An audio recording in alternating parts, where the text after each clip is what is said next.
স্থানীয় বাসিন্দাদের কাছে মালদা বিমানবন্দর মানে অট্টহাসি। জেলার অধিকাংশ বাসিন্দারা মনে করেন এটি একটি পিকনিক স্পট। কেউ কেউ আবার গরু চড়াতেও নিয়ে যায় সেখানে, কারোর কাছে আবার মর্নিং ওয়াকের জন্য জায়গাটা বেশ পছন্দের। কিন্তু যেখানে বিমান ওঠা নামার কথা সেখানে কিভাবেই বা ভিড় জমাচ্ছে জনতা। অন্যদিকে বালুরঘাট এয়ারপোর্টেরও একই অবস্থা। বালুরঘাটে প্রস্তাবিত এয়ারপোর্টের জায়গায় পাঁচিল রয়েছে, তবুও সেখানে মানুষের অবাধ যাতায়াত। জানা যায় দশক ধরেই বিকল হয়ে পড়ে রয়েছে মালদা শহরের এই বিমানবন্দর। কোটি টাকা খরচ করে রানওয়ে তৈরি করেও পরিষেবা শুরু হয়নি। কেউ তাতে পিকনিক করছে, কেউ হেঁটে চলে ঘুরে বেড়াচ্ছে, আবার কেউ ঠেলা গাড়ি নিয়ে ফুচকা বিক্রি করছে।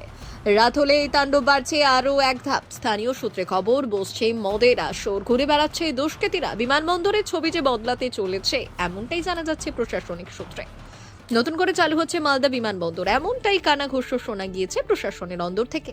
কিন্তু কবে থেকে নিজের রূপ ফিরে পাবে মালদা এয়ারপোর্ট? প্রশাসনিক সূত্রে খবর, দিনক্ষণ এখনো নির্ধারণ করা সম্ভব হয়নি, তবে আগামী মাস থেকেই শুরু হতে পারে বিমান পরিষেবা। মালদা থেকে সরাসরি কলকাতা পর্যন্ত চলবে বিমান।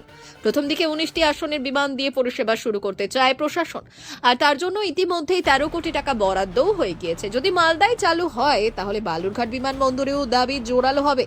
আর সেক্ষেত্রে দক্ষিণ দিনাজপুরের বাসিন্দারাও একই দাবি তুলবে। তবে মালদায় চালু হলে উপকৃত হবেন 2 দিনাজপুরের বাসিন্দারা। ব্যুরো রিপোর্ট, উত্তরের প্রহরী।